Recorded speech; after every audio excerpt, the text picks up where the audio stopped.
Mesdames et messieurs, bonjour partout dans le monde et bienvenue à ces rendez-vous des champions. C'est ma saison, This is my season avec Pasteur Victor Lukusa. Aujourd'hui, je vous propose un sujet très important que j'ai intitulé Le serpent ou le poisson. Je les tire dans Matthieu chapitre 7, versets 9 et 10, dont je vous propose de faire la lecture à la maison. Nous allons ressortir les caractéristiques de ces deux animaux et leur implication dans notre vie chrétienne. Parlons du serpent. Le premier signe du serpent, c'est la séduction. Apocalypse nous dit que le dragon, le serpent ancien appelé le diable, c'est lui qui séduit toute la terre. Et Matthieu 24 nous dit qu'il y aura des faux prophètes qui se feront passer pour des Christ et ils séduiront plusieurs. Aujourd'hui, nous avons des pasteurs qui ont touché aux fétiches, qui sont rentrés dans l'occultisme, faisant de faux miracles, de fausses prophéties, dans l'intention d'égarer les enfants de Dieu et de les amener loin de la présence du Seigneur.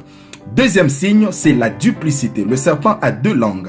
La duplicité, c'est le caractère de quelqu'un qui ne se montre pas tel qu'il est. Quelqu'un qui a une attitude différente de ce qu'il est réellement. La fausseté, le mensonge, l'hypocrisie aussi.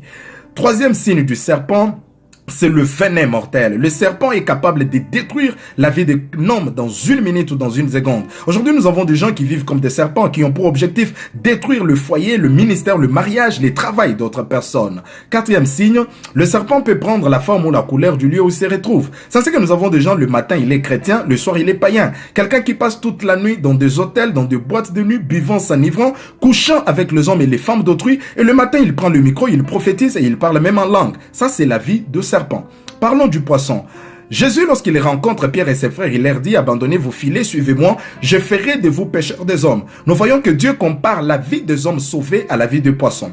Premier signe du poisson, le poisson dépend totalement des eaux. Ceci est l'image du chrétien qui doit dépendre totalement de Dieu. Le poisson déconnecté des eaux, il ne peut pas vivre. Un chrétien véritable déconnecté de Dieu, il ne peut pas vivre aussi. Deuxième signe, c'est l'obéissance à la parole de Dieu. Pierre avait travaillé toute la nuit sans attraper un seul poisson. Le matin, Jésus lui dit, jette tes filets. Le matin n'était pas un temps favorable pour faire la pêche parce que les poissons ne sont pas disponibles. Mais parce que les poissons ont écouté l'ordre qui avait été donné par le Seigneur, ils se sont disponibilisés dans le filet de Pierre pour que la gloire revienne à Dieu.